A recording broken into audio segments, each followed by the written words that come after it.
Okay, I'll be like the junior high. Sit up. Show some respect here. Thank you. Nick, your feet. What's wrong? She just doesn't. This is not your living room. All right. We are presenting to you a more serious kind of program today. The junior high kids were extremely receptive and appropriate responses. I would expect no less of you. The volume issues in our auditorium are sometimes a problem, but we have some kids up there who've never been on the stage before, and it's difficult for them to have the confidence maybe that they need to get their voice all the way out to you. So, you know, quiet and not a lot of motion will help everybody hear what needs to be said. I'm not going to say any more other than I'm just glad you're here, and I'm so excited about this opportunity. This is something that's been on my heart for a couple months, and an opportunity to invite you to care, to pray, to be informed for what's going on in the world, but also what's going on in our school. So without any other words, I'll get moving.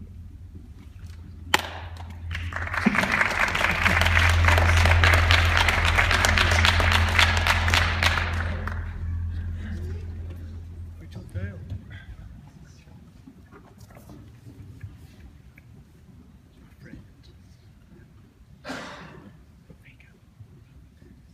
World Magazine reports that on the night of August the 6th, 2014, ISIS emptied ancient Christian lands of their people. 50,000 displaced human beings staggered into Erbil, Iraq and its surrounding areas. Elderly people collapsed on the road and begged to be left to die.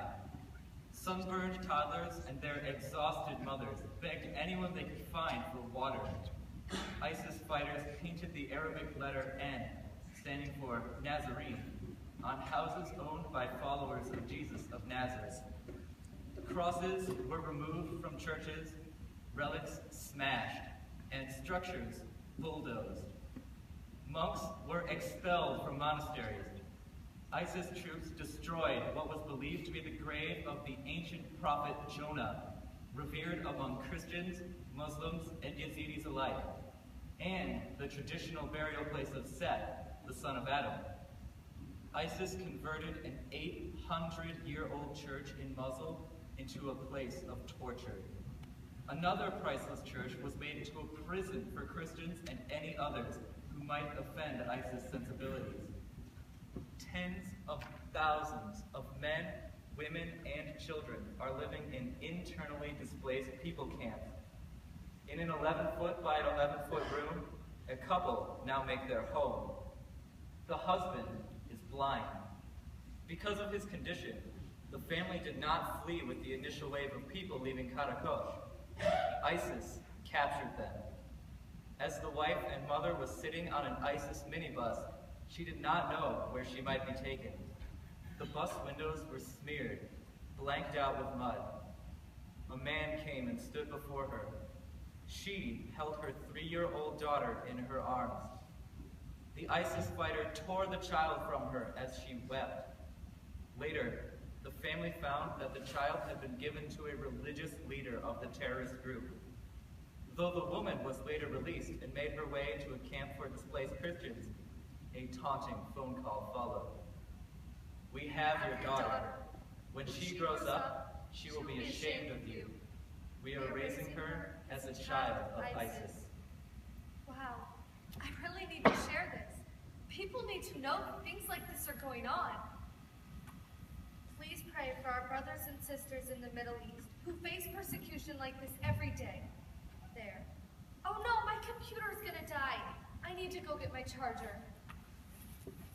What's this? Please pray for... No. Does she seriously think Christians are the persecuted ones? Muslims face equal, if not greater persecution than Christians every day. Open your eyes. Muslim persecution even happens here in America, no thanks to you and your Christian brothers and sisters. Let's see what's on Facebook. Please pray. Nah. Oh, he put up a new video of his cat. It's walking on a treadmill. Oh man, I don't know why this is so funny, but I am definitely gonna like it. Okay, how many likes do I have on that video? 20? We're doing good. Well, yeah, Muslim persecution happens every day, but that doesn't mean we can't care about Christian persecution. What do you even hope to gain by praying? You think your imaginary friend in the sky will do something about it? Wake-up call! If he hasn't done anything yet, there's no reason to believe he's going to do anything ever. Just 5 more likes and I'll have more likes than last week's video. But what if God is real? I mean, praying could do something. So stop being an idiot, waiting around for things to magically get better. You're part of the problem. Stop believing in ancient superstitions and do something about it. Because, like it or not, your God doesn't exist. Woo, that was a close one. A notification already? Oh no, why'd he have to comment on it? Wow. Wow. I don't even know what to say to all that. If I respond, it'll only get worse. But I can't delete it. It's important. I guess I'll just have to leave it.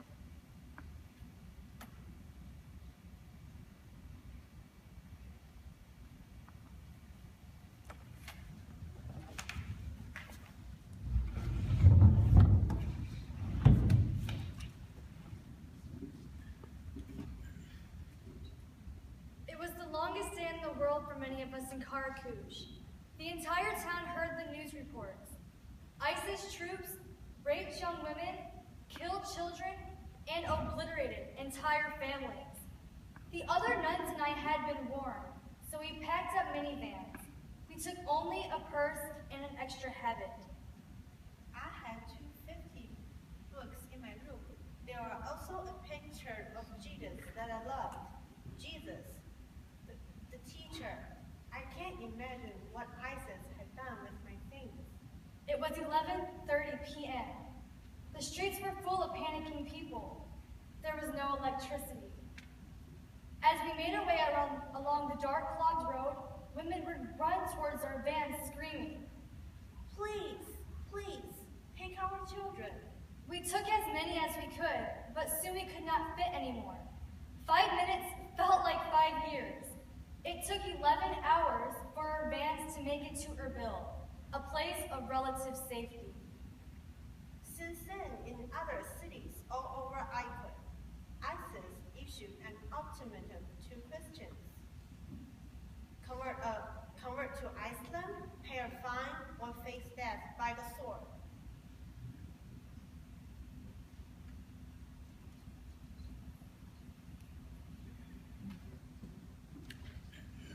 I literally died laughing. That video you posted yesterday was hilarious! Literally, huh? So are you a zombie then? What? You said you literally died. Yeah? So are you a zombie? No, I'm not a... Why? Why am I supposed to put up with this airheadedness? So anyway, I watched that video so many times last night, I forgot to do my homework, Proving my point. and I was wondering if I could copy off of you. I really didn't do mine either. Oh, well, I bet she did it. Hey, did you do your homework last night? Yes. Do you mind if we copy off of it? You've already copied off of me 5 times this week in 3 different subjects. If you don't mind, I think I've done my share. Whoa, okay. So the bold one's getting kind of bold. What's the problem? Do you have a, does it cost you anything to copy off of you?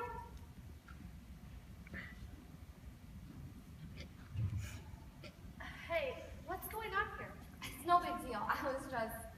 Trying to assert your dominance? Yeah, I was trying to...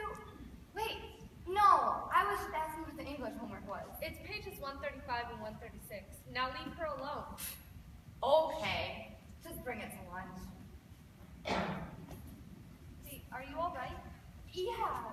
She was just asking about the homework. Okay.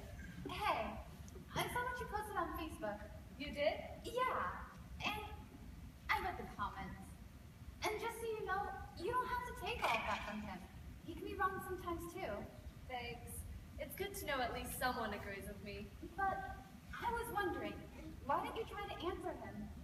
I mean, some of the things he said were pretty mean. Well, I guess I thought if I tried to say anything, it would only get worse. I guess so, but they were still mean. It's okay. I've gotten used to that kind of thing. Come on, let's get to lunch.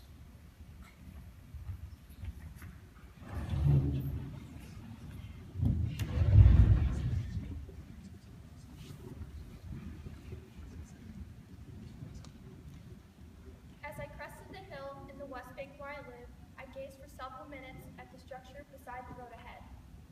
It looked just like it did in my dream 2 nights ago. These past 2 months, I had dreams of a man. I know him now to be the great prophet, Jesus.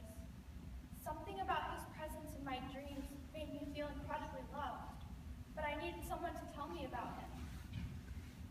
I asked Jesus, I guess you would call it praying, many questions. One night, I had a dream, not of Jesus, but of a building. I knew I had to find it. I noticed Amina right away as I opened my front door. She was walking with a discernible purpose in her steps. Can I help you with something? I'm not sure. I don't know exactly why I've come. I saw this building in a dream. I see. You haven't had any other dreams recently, have you? Yes, I have. My name is Jamal. I occasionally meet people who've had dreams about Jesus. That's why I asked. I had a dream about him myself a few years ago. You see, the Jesus dreams have changed everything in my life. For nearly 3 hours, I talked with Jamal about all the things I wondered about Jesus. He gave me this Bible and several other Christian books which I gratefully stuffed in my bag. I hid my treasures in my home and only read them when I knew others in my family would not discover my secret. Several weeks after I met Amina, she took the step of becoming a follower of Jesus Christ. I had been clear to her about what being a disciple of Jesus would require of her. It was tougher than I expected, not having anyone to talk to about my growing relationship to Jesus. But soon after, my sister became a believer, and then 5 others in my ancient village became followers. I started a house church with a handful of believers. As an American with a heart to reach Muslim women with the love of Jesus, I traveled to Amina's ancient village and the West Bank. The women and I planned an outreach event for Muslim women. We hung posters promoting our event at each mosque in 2 nearby villages. On the day of our event, nearly 200 Muslim women showed up. Through Jamal, I met Amina and was invited to be the guest speaker at the event that she planned. I was careful with my words, but I explained God's love for women and the special calling that Jesus has on their lives. Many wept as they saw the love of Jesus on Hannah's face. She brought them gifts from America, and at the end of the last presentation, 100 women surrounded us. Hannah, do you remember the energetic woman in the red hijab who talked to you after last teaching? Of course, she was so sweet. She even invited me over to dinner tonight. I've had many conversations with her, and I believe Jesus is doing something in her heart, but that surprises me. Why does that surprise you? Because her husband is a top leader in the mosque. Have a nice dinner tonight, Hannah.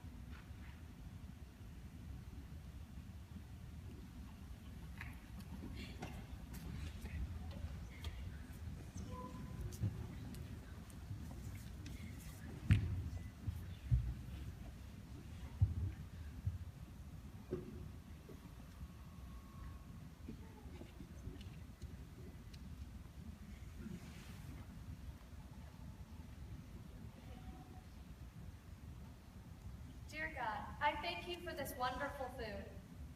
Oh my gosh. Is she praying over her food? Hey, I think it's a good idea. Dear God, please magically make this food taste like chocolate cake. Guys, I don't think we should. You don't think we should what? Make fun of the girl talking to her imaginary friend? If I had an imaginary friend, you'd call me crazy. But when she has one, it's called religion. And Lord, I pray for the persecuted in the Middle East. I pray that you will show yourself to them and draw them to you with your love. Speak to those who persecute them. They need you too. Amen. So, Who else didn't do their math homework last I night? tried, but I couldn't get past question 1. So you didn't even try at all. Well, I happen to know someone who did do their homework. Fine. All right. Here it is. Just try not to watch YouTube videos and follow your Facebook all night. Do your homework yourselves next time. What's her deal? It was more like an ultimatum than a deal. That wasn't what I was asking. What's an ultimatum anyways? It's like, do it or else. But I thought we were just gonna copy it. It was just an example. Do you mind if I sit here? No, not at all. So why'd you move over here? I just can't stand them. All they do is make fun of other people and rely on me to do all their work for them. Is that what the thing in the hallway was about? Yeah, they wanted to copy off my homework. So they're cheating. Oh, it's not really like cheating. It's only homework. Cheating really only counts for tests. It doesn't really work like that. Cheating is cheating regardless of what assignment it is. People here don't seem to think so. Kids copy off each other all the time in class. It can't be that bad. If it wasn't that bad, it wouldn't make you so upset. Hey, remember what you said to me? You don't have to take all that from them either. Just tell them you won't support their cheating habits anymore. But if I do that, then they'll be mad at me. And they won't want to be your friends anymore. To tell you the truth, I don't think they ever were. I guess so. But I just thought I could, you know. I know. But there are more important things than being liked. And hey, I'm your friend, right? Yeah, you are. So what should I do about, you know, the cheating? Well, we could start by praying about it, and also pray for them. No. I mean, isn't there anything else? Well, you could stop giving them your homework. Take a stand. And the next time I see them pushing you around, I'll have to say something about it. Why would you do that? They'd hate you forever. Do you think silence is better? Besides, their cheating not only hurts them now, but they'll regret it later. Regret? They're cheating, not doing drugs or something. Is letting them pressure you into giving them your hard work while they do nothing a good thing? The Bible says. The Bible? The book written over 1,000 years ago? A lot of things have happened since then. And you can't expect any of them to understand that you're helping them according to the Bible. They'll just hate you.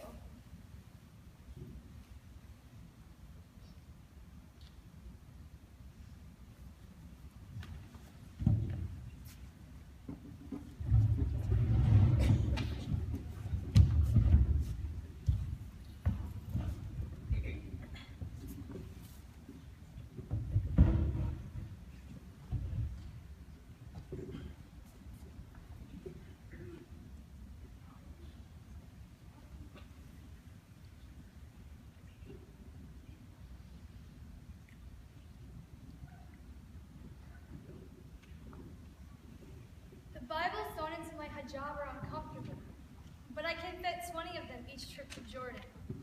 In Jordan, it is not illegal to have Bible. Christian literature of any kind is forbidden in Saudi Arabia, where I live. My cousin Aisha from Saudi Arabia visited me and my family. One night, when we were alone in my bedroom, Aisha asked me a question. Are you having dreams about Muhammad? No. Actually, they are about Jesus. I know exactly what you mean. I have them too. Wow. Reem had met Jesus too and felt drawn to some greater purpose. Why was Jesus giving us such peace and security? And how was the New Testament hidden in Reem's dresser drawer different from any other book? We found the answers when we began to study what it said. New Testament are not hard to come by in my home country of Jordan. So we devised a plan to smuggle them into Saudi Arabia. My sewing skills came in handy. I bring the Bible straight to my home in Mecca. So far, government authorities have not discovered me. They would kill me if they knew what I was doing. And even though I don't tell anyone about the books, they are gone the day I arrive home. The Word of God is the most priceless possession in Mecca.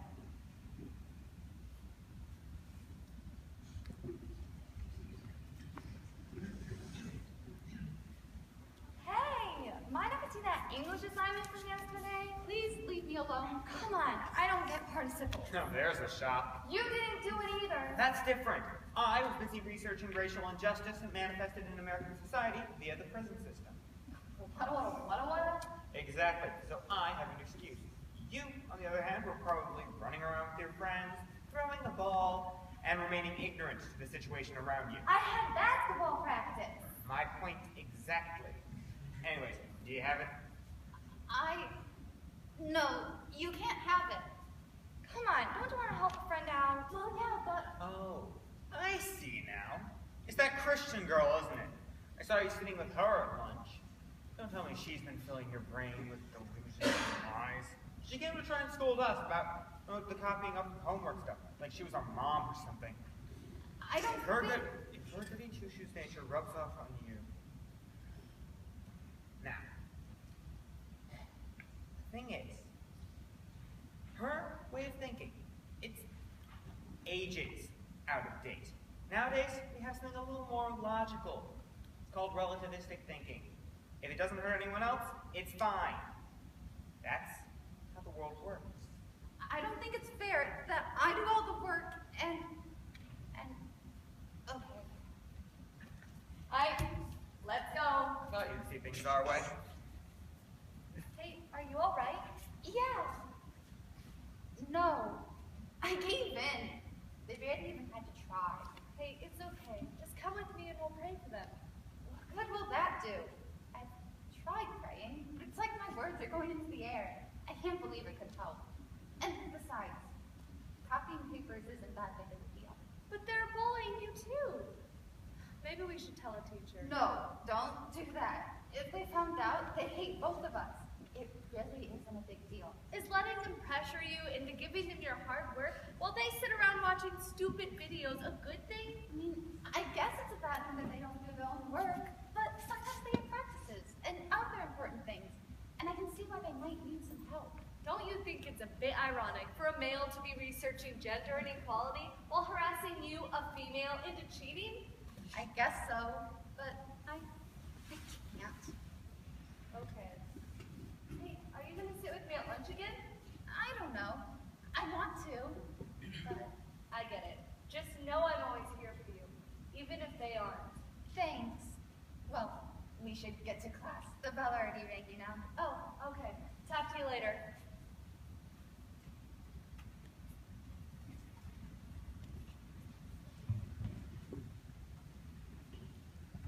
I, Fatima al-Batari, belong to a renowned family with centuries-old roots in Saudi Arabia. My brother is a Muslim cleric. Given my heritage, my family expected many things from me. I met people on the internet, most of them Muslims, who claimed to have dreams about Jesus. I began reading everything I could find about him. Everyone who told me about these dreams recounted a powerful, gentle person who overwhelmed them with a pure love deep inside. I longed for such an experience of belonging and acceptance. On the internet, I studied the New Testament, and one night I bowed to his irresistible call.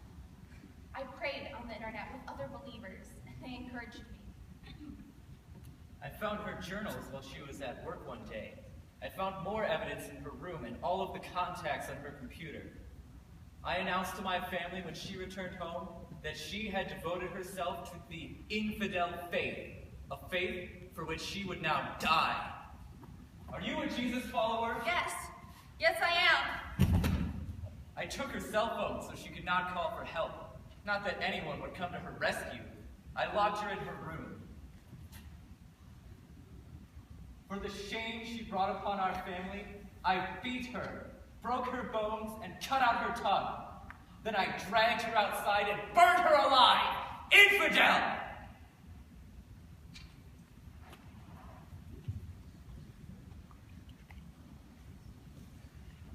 Fatima was only 26 years old.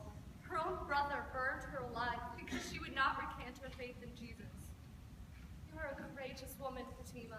What is wrong with the world? What is wrong with you? I was just reading this letter. Why did you tell on us? What are you, a grade schooler? Wait, I didn't... We were just copying homework. Everyone does it. It's not a big deal.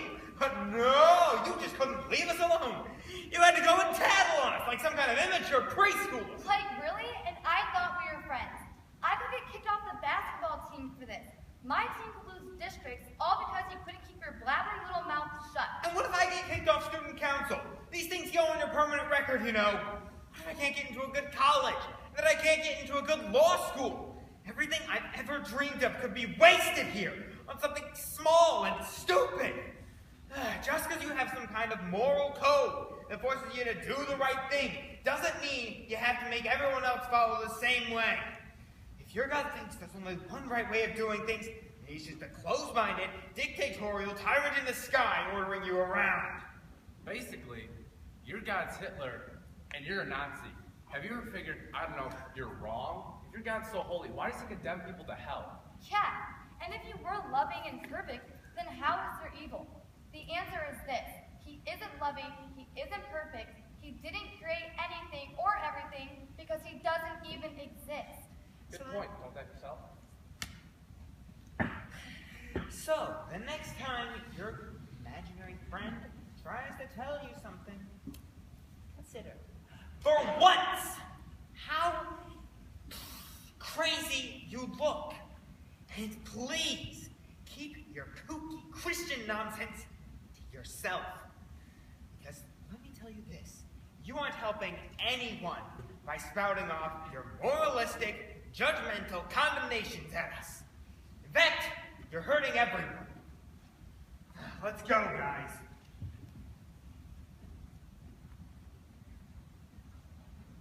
Hey, I'm really sorry about all of that. But why did you tell? I didn't tell anyone. I asked them to stop bothering you and cheating off your papers. I honestly don't know how this all came out, but I'm glad somebody broke the silence. But they hate you now. I know. How are you doing? I'm beginning to realize, not that well. For the 4 hours she waited for her execution, Fatima wrote the last words of the world. Minutes later, she clicked send for the last time. To her online church and beyond, she wrote, "And enlighten your hearts that you might love others. My tears are on my cheek, and oh, my heart is sad for those who became Christians. Messiah says, 'Blessed are the persecuted, and we, for the sake of Christ, all things bear.'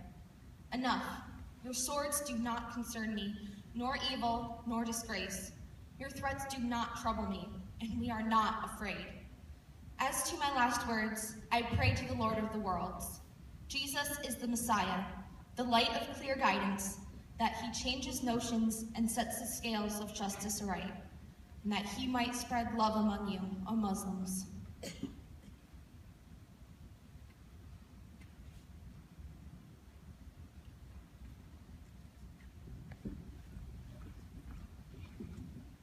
So it was not our intention today to frighten you with outrageous stories of Christian persecution going on in the world today.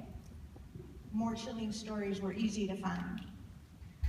It was not our intention either to charge you with failure to stand for Christ against the disgrace and dishonor of cheating, even though it happens every day in our Christian school.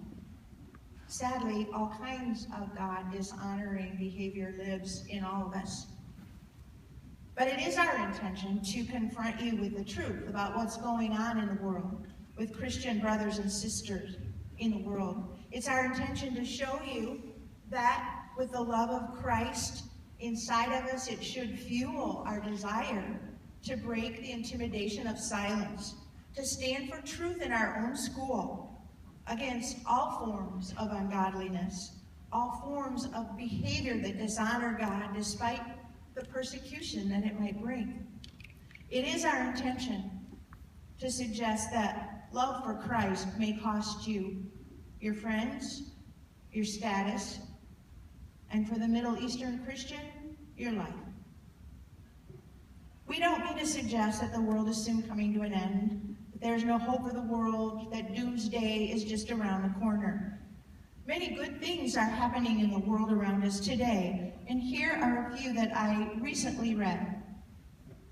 At the beginning of the 20th century, the average American lived only about 45 years. Today, that number is 77 years. Starvation-level poverty has been reduced by more than half in the past 20 years, with some predicting its eradication within the next few decades. Totalitarianism wrote the most tragic chapters of the last century, but most of those terrible regimes collapsed by the century's end. Advances in science have all but eradicated polio, tuberculosis, malaria, and dozens of other diseases. But none of these good things would have happened if people would have stayed silent. If they'd have spent their time watching YouTube videos, instead of researching, instead of standing up, instead of using their God-given gifts to restore the world. People stand against premature death, against poverty and evil, against power-hungry political regimes, against diseases that maim and kill. We Christians, we must not remain ignorant of the suffering of others.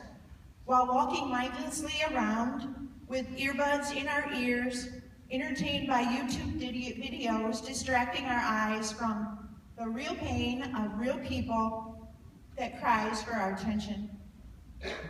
We need to break the silence. I recently read that the tool of the enemy uses in this Western world to silence Christians, intimidation. In the Middle East, the sword. Much like the story that Colton Burge wrote for us, played out on this side of the stage. Intimidation happens in our very own school. In either case, the Middle East, our own environment, we should not remain silent. Bothered by the atrocities I read in the news, I asked God what I could do, and He clearly showed me two things that I could do right here in this ministry that He gave me. Number one was to pray. The death of martyrs cries for justice. God's justice will come as He promised. I know that. But I know that He called us Christians to pray. He called us to care. Another thing that He told me I could do was raise awareness, which is what we're doing right now. I can encourage my students to become aware, to care, to pray. Prayer is not something you can do because there's nothing else to do. Prayer is frontline battle. Prayer is what God has called us to do. The battle isn't against flesh and blood, it's against principalities and powers. There's no way to fight it except through prayer. There's a place in our school the administration allowed us to set aside for this very purpose. The prayer room is open for you at lunch, after school, before school, maybe even a study lab or a class when you have 10 minutes after the lesson is given and you, instead of just sitting around and talking, maybe you could go to the prayer room. And in that prayer room, you'll find a map. You will find stories. The top 10 most persecuted regions of the world are listed there. Specific ways you can pray. There's a notebook. You can open it and it guides you to pray. It tells you stories of Christians who are being persecuted right now, today. There are pamphlets that give you something to pray about for every day of the month. I don't know what God is calling you to do, but I pray that we will break the silence that allows evil to grow and flourish. And I pray that we will not be afraid, that we will do battle with our prayer, and we'll do battle with our behavior as we stand against the powers of darkness and stop it in its tracks. In closing, I have a few PowerPoint slides, quotes by people much braver than myself, who have stood in history against evil. And what I'd like you to do is just read them in silence. And when the last slide is shown, the lights will come up. And today, I'd like to ask you to do something a little different. Instead of, oh, chapel's over, business as usual, I'd like you to stay silent and think about what you heard, and think about what other people in the world are having to go through right now as we walk in freedom down our hall. And just stay quiet until you get to your classroom. And then also not to forget, prayer room is open, and we need your prayers.